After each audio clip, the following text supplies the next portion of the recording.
Welcome to the Pawsey Supercomputing Centre and Australian Data Science Education Institute's joint project on making STEM real. This is the first of 3 videos which will help you wrap your head around what is data science, why does it matter, and building those data science and data literacy skills that you will need in order to work with the real data sets and resources that Pawsey has on the Learn at Pawsey website. This first video is really focusing on the data literacy aspect. What is data science? Why should we care about it? First of all, what is Learn at Pawsey? Learn at Pawsey is an initiative of the Pawsey Supercomputing Centre in collaboration with the Australian Data Science Education Institute. It's a site where we plan to build a huge resource of lesson plans and real data sets that you can use in order to do authentic data science projects in your classroom.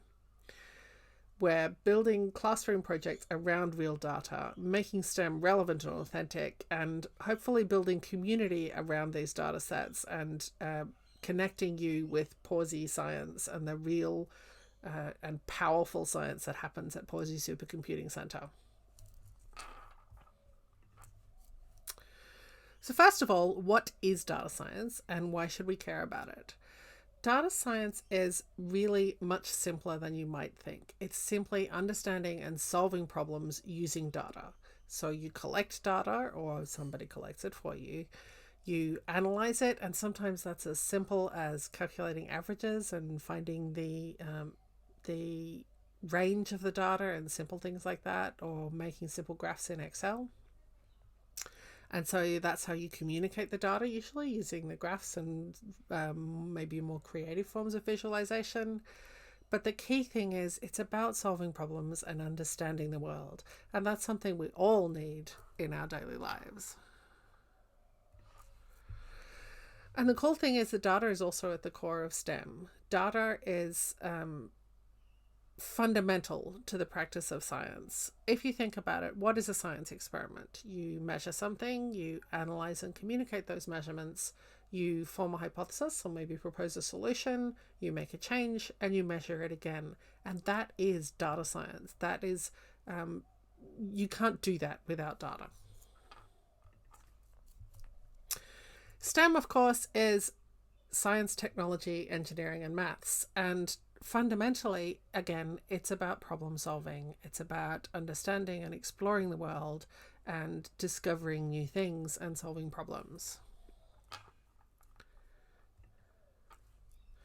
And some of the key barriers we find to STEM, especially for girls, but for a lot of boys too, are these kinds of statements like, people like me don't do that. I'm not smart enough to do that. I'm not interested in doing that. I'm terrible with computers, or I can't see the point. And if you think about those barriers, often the approaches that we use to try to engage kids in STEM don't tackle them. So you often see approaches like robots and drones and spheros, so playing with tech toys in a classroom, drawing pretty pictures with scratch-based interfaces, spaghetti bridges and egg drops. Oh my goodness, if I see another egg drop in 100 years, it will be too soon. There's too many of them and they're not that interesting. And think about what gets you going and what STEM is actually for. For me, the thing that gets me out of bed in the morning is the idea that I can make a difference, the idea that I can fix something, solve something, maybe even understand something. And that's what we use STEM for in the real world. We don't use it for playing with toys. We use it for solving real problems and understanding the world. If you think back to those key barriers, none of those are addressed by this toy approach to STEM. None of them are addressed by people like me don't do that. I'm not smart enough. I'm not interested. I'm terrible with computers. A lot of the issues that come up, especially when you're playing with tech toys like robots and microbits and things like that, is that some of the connectors don't work. The wires are broken. The sensors are broken. Things go wrong that are impossible to fix. My 14-year-old, when they were, I think, probably 10, were super excited to buy themselves an X-Wing drone at Comic-Con.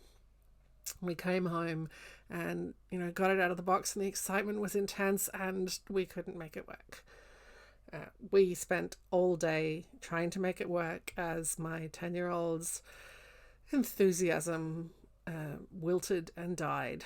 And it turned out that there was a problem with the motor. It was broken. They sent us a new one and it worked fine. But by this time, what my 10-year-old had learnt was that STEM was not something they could do. Tech toys were not something that they could effectively use. And if there was a problem, it was not something they could fix. So it was incredibly disempowering and dispiriting.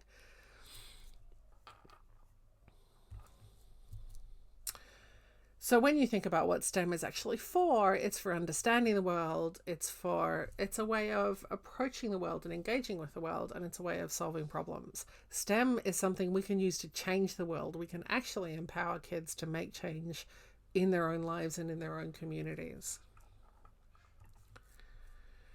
So we have two key approaches to STEM using data science. The first one is tackling local problems. So this is where you gather your own data, you create solutions, you measure impact. This is about solving problems in your own world and giving the kids the power to both measure and understand problems and fix them. And the other approach is exploring wider issues, which is using existing data sets and communicating the findings, maybe trying to persuade people to change their behavior based on those findings. So if you think about the local problems are can be anything from traffic through to litter or access to the playground. The key thing is it's a problem kids care about and it's something in their local environment. So they find a problem, they measure it, they analyze that, and that might be as simple as stacking up blocks for the littlies or doing graphs in Excel for the bigger kids, or actually coding for those who are ready for it. Communicate the results. So communicate the results of the analysis, usually using some kind of visualization, hopefully more creative than your average Excel graph. And then you try to fix the problem. And then this is key, and it's often left off. You measure it again to see how well your solution worked. So built into this is the idea that no solution is perfect. And that means you analyze how well it worked and where it didn't work. How could it be improved? Who's helped by it? Who's harmed by it? What is the impact of this solution in the real world? No battle plan survives contact with the enemy, and in the same way, no project solution is actually perfect and 100% effective. So build the idea into the project that kids have to analyze their work and figure out the ways in which it's great and the ways in which it's not so great, the ways it can be improved. And when you do that as the default, then everything the kids do in the future, they learn to evaluate their own work and to identify the flaws. Now imagine if we did that by default in business and government and indeed education. It would be a complete game changer to actually go, well, I don't know all the answers and I'm not perfect and my solution is not going to be perfect. So let's evaluate how well it does and doesn't work. It's really important and fundamental and really easy to do when your projects are actually authentic. So we've done projects like this from primary school through to senior secondary school with litter, traffic, access to sporting facilities, access to public transport, weather and climate change, energy usage. You could do things around COVID and the impact of lockdowns and the behaviors in your local community, things kids care about and things they can actually have an impact on. And these are incredibly powerful. For the wider issues where you take existing data sets, I've got anything here from politics, economics, climate change, renewable energy, threatened species, poverty, the gender wage gap. Now, these projects probably show my biases. There's a lot of biology and social justice in there. One of the wonderful things about working with the folks at Pawsey and building this Learn at Pawsey site is we're going to put some astrophysics up there and really start to work with the kind of data that Pawsey works with on a day-to-day basis and do some broaden these out. But you can do these on anything you can find a data set on, and you can find data sets on anything these days. Okay, so that's enough for video one. For the next video, we'll go through some very simple fundamental approaches to data analysis. What do you do with a data set? How do you work with it? And how do you figure out what the issues are with it? And then for the last one, we'll do some visualization. Stay tuned.